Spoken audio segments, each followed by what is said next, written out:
Restaurant Secret Recipes are brought to you by the Pat Whitley Restaurant Program, Sunday mornings from 10 to 1 on AM 680 WRKO Boston. We let you be the food critic. And by Pat's Cruises at patscruises.com.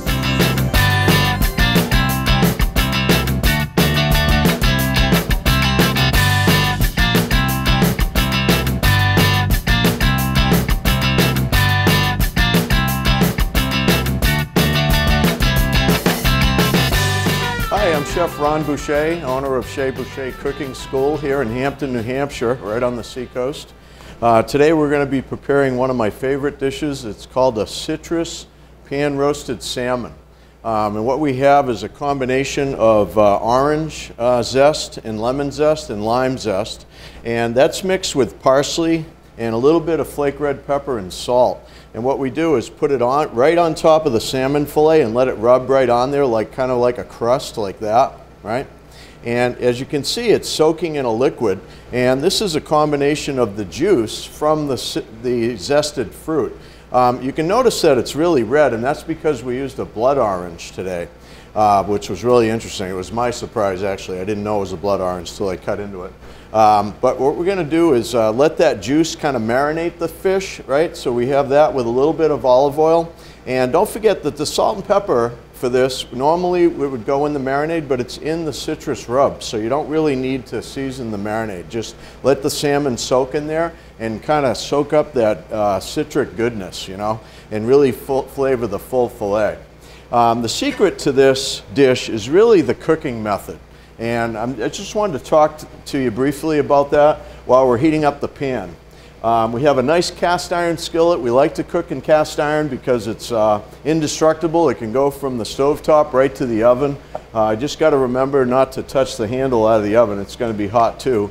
But you can get it really nice and hot. So what we're going to do is after we've marinated this fish and we've coated it, right? We're going to wait for this pan to get smoking hot. So we're going to see smoke billowing out of the pan because this is a method that we call pan searing or pan roasting. The difference between the two is pan searing we actually do completely in the pan on top of the stove. So if you're searing off scallops or shrimp or something like that, or a trout, and it's very thin, then you can finish it right on top of the stove. You sear it on the flesh side up first, flesh side down, right?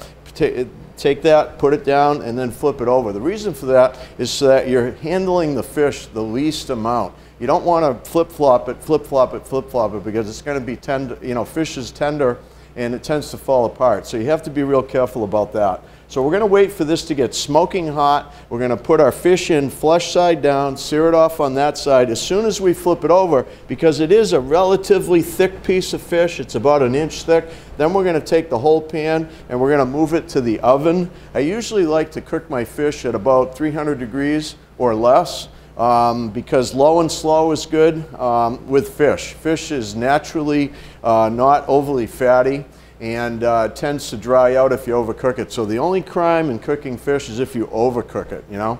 And salmon, as a matter of fact, should be nice and pink and juicy on the inside. So we're going to take that out. You can see the smoke coming out of our pan right now. We're going to take that out. Make sure it's nice and hot. It's the hottest setting that I can get with this burner. Right? I do have a little bit of fat in the pan. It's always good to have some fat between the protein and the pan. And that'll prevent any sticking. And then we're going to take just a little bit of salt and pepper and put a little bit of salt and pepper on the bottom of that fillet. So I just take a little bit like that, just a dusting. And a little bit of pepper. And again, I like to use black pepper. We're going to give it a nice good sear on one side. And what you can do is, you know, most people say, well, how do you know when to flip it over, chef? You know, and what you can do is look on the side of the fish itself, and you can see it starts to discolor, and it starts to cook from the bottom up because that's the contact surface where it hits the contact surface of the pan. So as we can see that on this side especially, I don't know if you can see that or not, but it's already starting to color halfway up. So we're going to pick that up, we're going to flip it over just like that, and now I'm going to throw it right in the oven to finish it.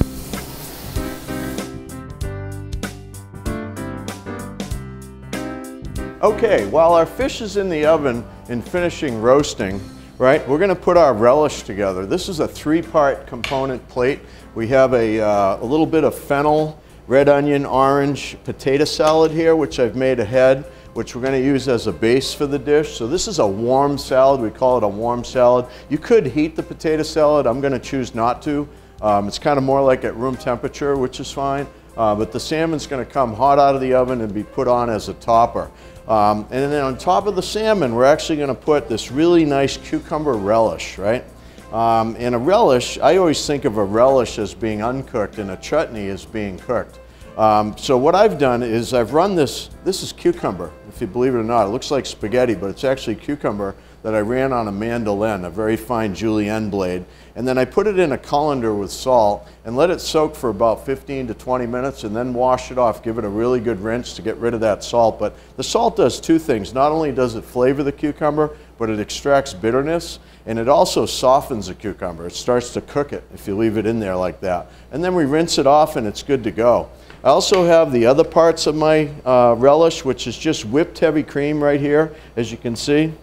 Whipped heavy cream till it's stiff. And then I have some sour cream and a combination of herbs, which happens to be dill and chopped chives. I really like that combination with the cucumber, and of course that's a great marriage and complement with salmon. So all we're going to do is take all these ingredients and we're going to fold them together. So I have my chopped dill and chives, I have my sour cream and my whipped heavy cream. And incidentally, when you mix heavy cream and sour cream together, we kind of call that in the trade kind of a cheater creme fraiche, right? If you don't have time to make creme fraiche, we mix equal parts heavy cream and sour cream together. And you can see how light and fluffy that is. Look at that. Just gorgeous. And then we're going to fold in our cucumber, and that's how easy that is. This is not only a terrific spring dish for your spring menus, but also summer. In summer, I would serve it cold, completely cold.